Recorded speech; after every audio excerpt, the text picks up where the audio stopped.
Hey, hi guys, welcome to another episode of the Fast and the Curious, and specifically the Driver or Diva series. As you can see, I have a wonderful guest with me, Jinita Mishra. So, Jinita is my colleague. She is a graphic designer, and not just that, she is the one who conceptualizes, she comes up with ideas, thoughts, and puts her thoughts into something tangible, which tells the story at the end of the day. So, Janita, like if you can just give a quick introduction about who you are, what you do, and then we'll jump into the questions. Actually, I feel like that's the nicest way anyone's put my job. So, I'm Jinita. I'm a graphic designer. I like to strategize stories. So, like, I work in marketing, right? So, I have to come up with ways to make the most businessy things look or sound really, really fun, and also create content that's gonna capture attention. So that's what I do essentially. So you basically make complex business jargony stuff into something which is easy, consumable, and anybody Yeah. and everybody can understand what Yeah. you're trying to communicate. Yeah. Okay, great, wonderful. So, okay, Janita, I think you know why you're here. We're here to test whether you're a driver or a diva.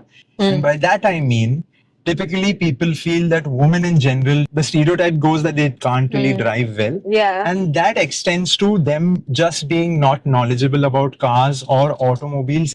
So I want to challenge that on this series. So if you can let me know by answering a few simple questions, how much do you think your knowledge about cars, like how would you rate yourself in terms of knowing about cars in general, simply put? Uh, on a scale of 1 to 10, a 1. Oh. It's so sad that I actually fit into the stereotype and I actually don't know how to drive at Have you all. ever wanted to learn how to drive though? I have wanted to, but then you stay in Bombay, so you understand why that's a very scary thought. So Yeah. I guess I have road anxiety. I can't even cross roads sometimes if I am under the influence. Like this one time, Mayur had to cross me. Like helped you cross Yeah, the road? he crossed the road. I was a little drunk, so it just a See, little I'll have to say, if you anxiety were a thing. little drunk, then I don't think you would have needed help by anybody to cross the road. But then, But then it's like the bike walas don't stop. They like don't care. you can be as careful as you have to, but then nobody really who's riding Yes. behind the wheel, they don't really. Yes. That's just how the whole Like mentality of people is when to it comes to. jaywalk in India, you really need to stop giving a fuck about your life. Like, uda, मेरे नहीं फर्क पड़ता. Jaywalking, if you're good at jaywalking, that's definitely something you should put up on your resume. I'm not good at jaywalking. But anyway, so okay, so I think you have given yourself a 1 for now, but then I think by the end of this interview, we will do a check again and see if that can change to any degree for that matter. All right, so if you can, you said that you don't know how to drive, you've been wanting to drive, but then there is road anxiety, there is something that stops you from wanting to even learn how to drive. Yeah. If given the chance, if it's an open road, if it's like, completely ideal conditions, how easy do you think will it be for you to learn how to drive in the most ideal conditions? Like, do you know the theory? The basics, yeah, like the gears, the what is it called? The pedals. Yeah, yeah, you're getting there. You're getting there. The steering. Huh. I know how to ride a cycle. So Know how to ride a cycle. I think I would start with a scooty, then go to a car maybe. I really, really want to learn how to ride motorbikes because I love motorbikes and I feel like, cruising through a motorbike in Ladakh or somewhere really scenic with good roads, no traffic, sounds like peak bliss to me. I remember you telling me about one such experience wherein I think you went with your brother Yes. to Ladakh itself. So Yes. can you let us know a little bit more about Okay. that experience? So we essentially did a family trip to Ladakh in 2023. And because it was a family trip, we couldn't really do an entire road trip. So we did me and my brother did a mini road trip, like an 8 to 12-hour road trip within Ladakh, where we rented a bike and we went to a creek And oh my God, the roads there are beautiful. The scenery is beautiful. The weather's really dry, so you are going to get cold even when you're cruising. But Mm. the traffic, there's no traffic. The roads are amazing. The scenery is amazing. I feel like I get why riders love or drivers love driving Yeah. because it's such a amazing experience. If to a certain day when you're on a motorbike, it feels like flying. It does, like metaphorically, it does. Yeah. Like it definitely is better than us right now being stuck in this chock-a-block traffic. Exactly. I think that would be the most ideal experience that would get me out of that fear of ever learning how to drive and actually drive. Okay. I think one of my old colleagues also told me that I should learn how to drive because that's like cooking. Hmm.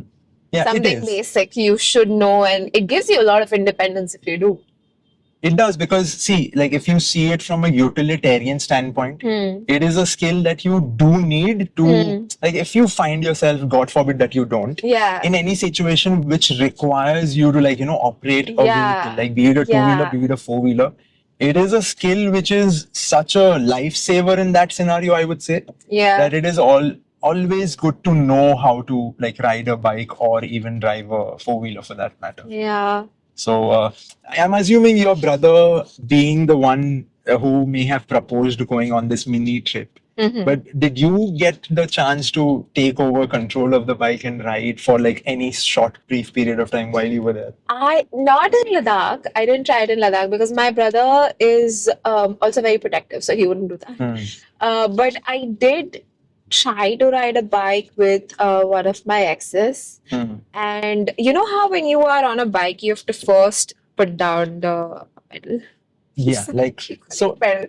Please tell me. Please correct me if I'm wrong. Acha, so if you're on a bike which has gears, right? So the right foot controls the brake, the rear brake, and the left foot is for the clutch. So you have to hold down the clutch and then you have to. I'm sorry, no, it's not the clutch. The clutch is in the left hand, and the left foot is to shift gears. So if you shift it downwards, you downshift, and if you flip it upwards, it goes up a gear. So that's how you operate the gears on a bike.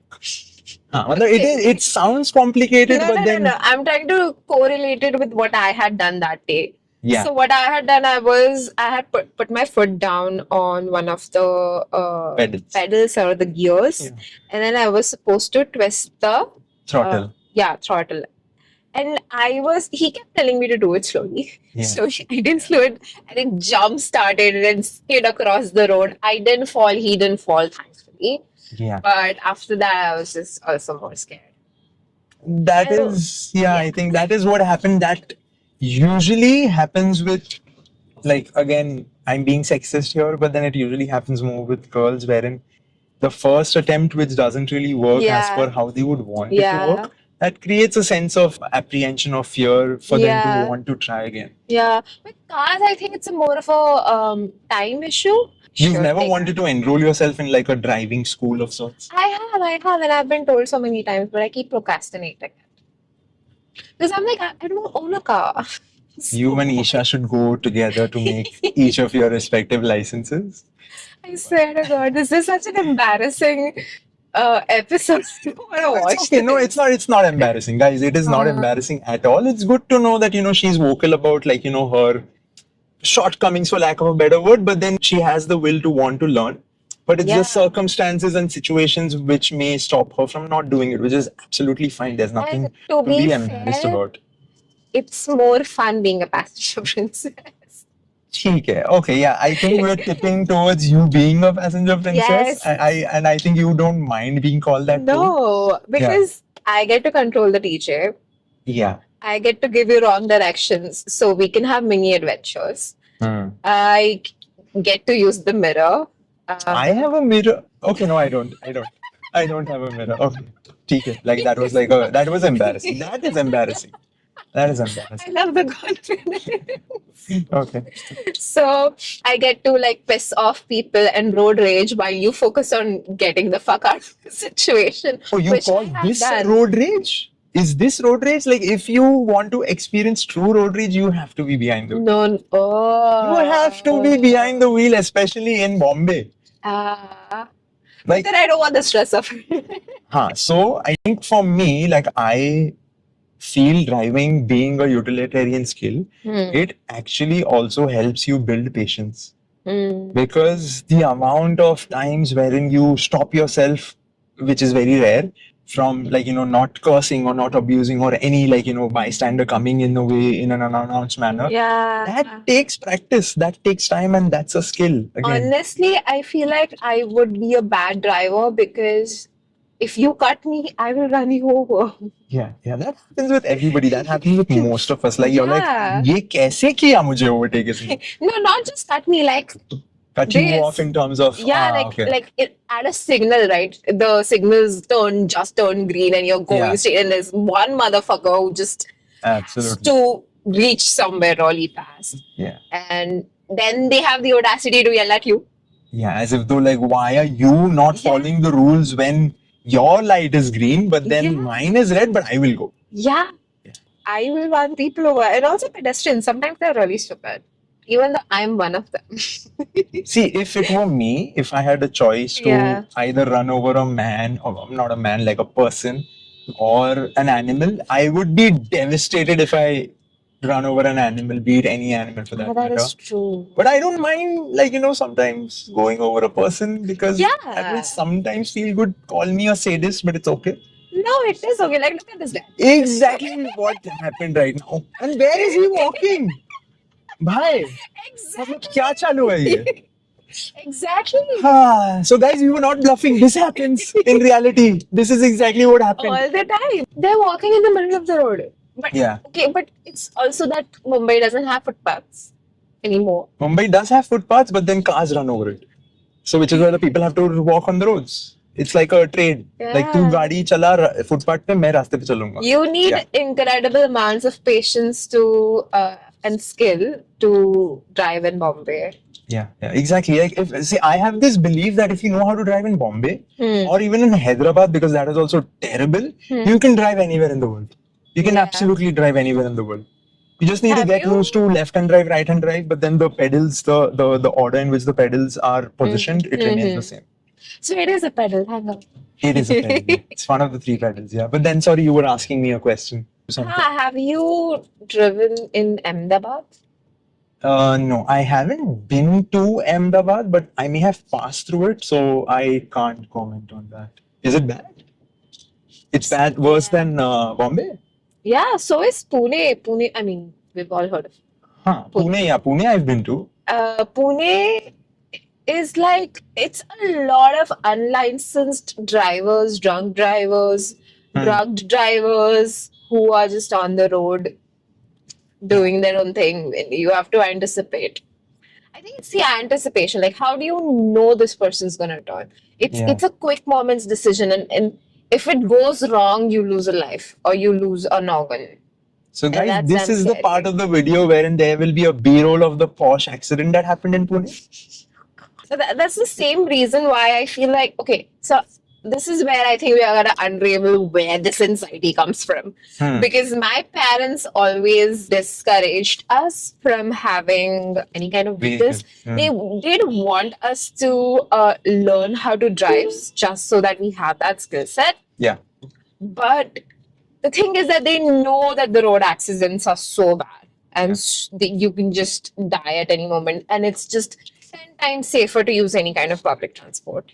Yeah. My brother has been through like at least 2 to 3 accidents, and they're really bad ones.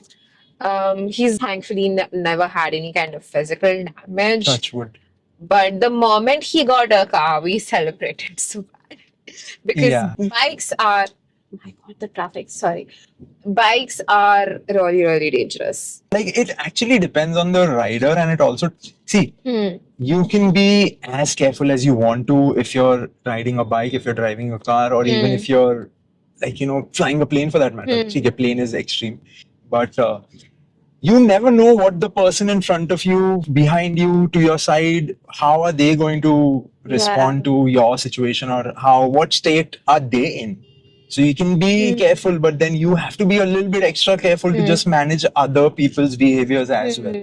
I feel like the car gives you a little more bodily protection. Yeah, you're like enclosed in like a sort of a structure, so it is safer. And I think car manufacturers recently have focused a lot on prioritizing safety because, yeah, there have been recent cases over the years, a lot of these road accidents which are really, really terrible. But then at least these manufacturers are doing that extra bit to ensure that it doesn't go overboard most of the time. Here's an interesting fact, okay? Did you know that seatbelts were not made for pregnant women at all?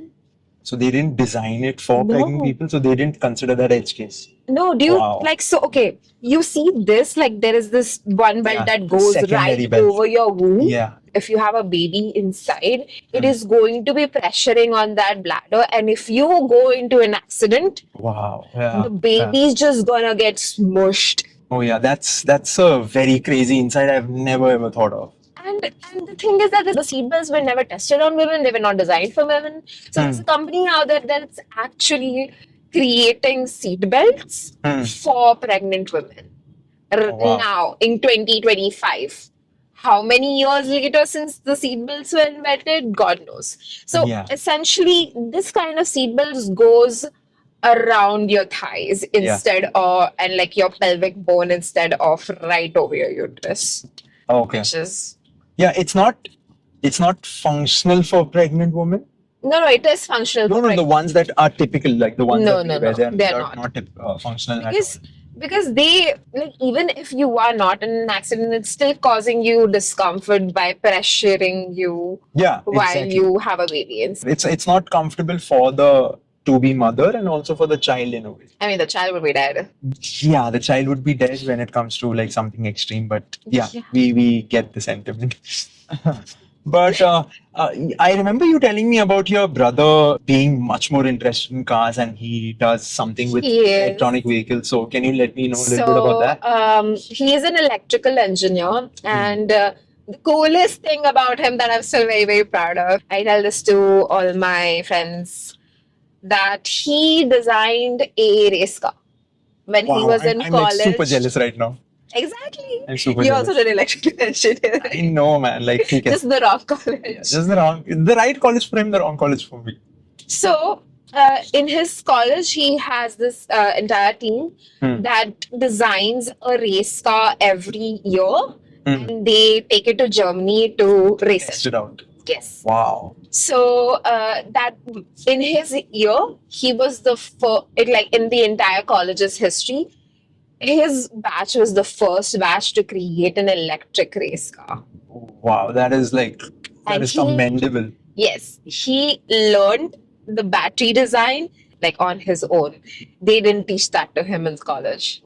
So he figured it out by himself. Yes. Wow, that's just. And then amazing. they took that took the entire race car to Germany. It was crazy, like for him to be able to do that on his own. Yeah, absolutely. Even getting the opportunity to present something that you've made and created from the ground up in a public sort of a podium is like something really great.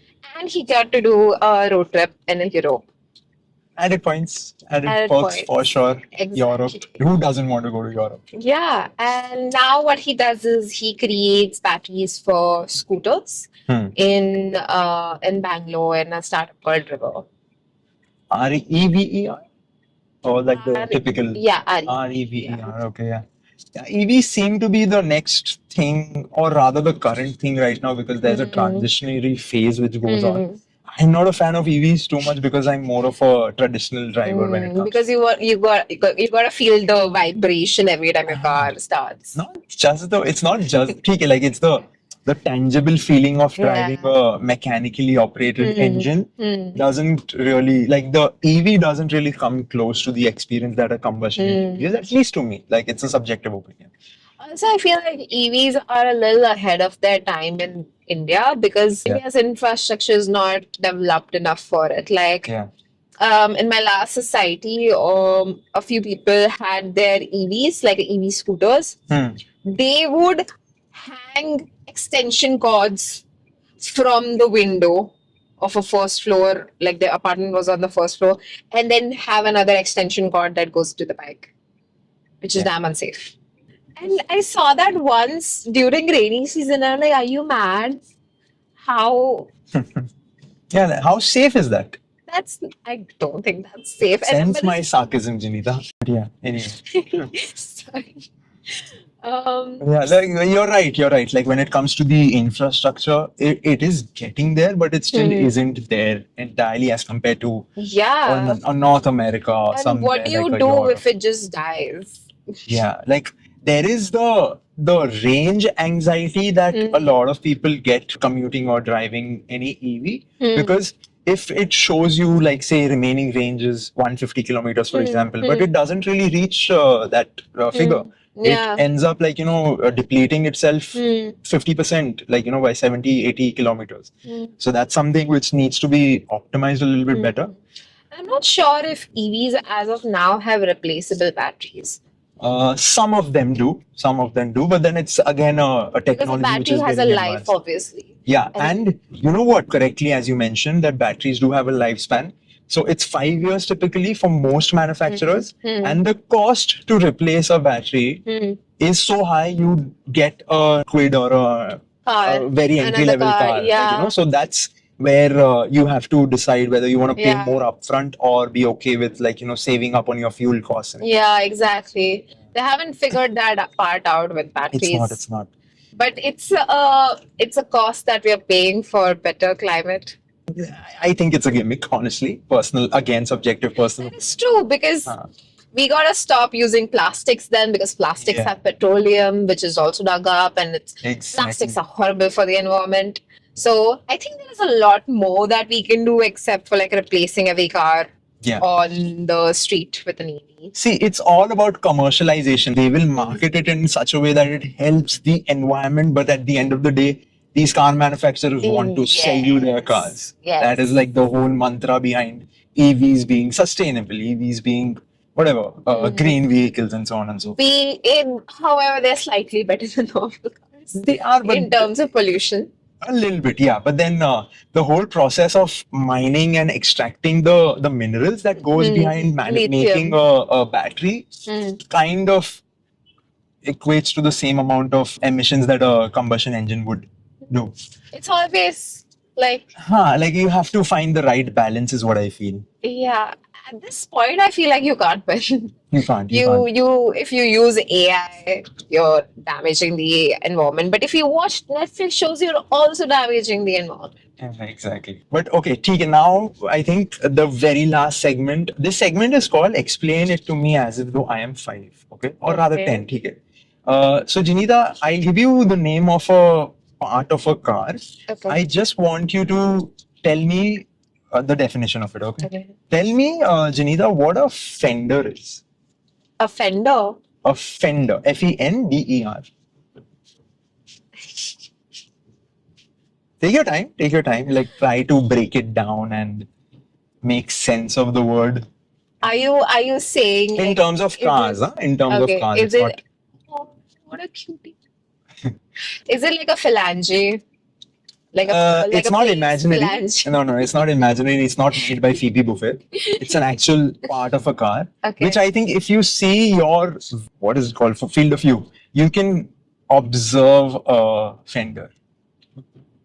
Okay, is it a part that's outside of the car? It is, yeah. It's external too. It's not part of the interior. Interesting. Um, okay. I know that you're not supposed to give me hints.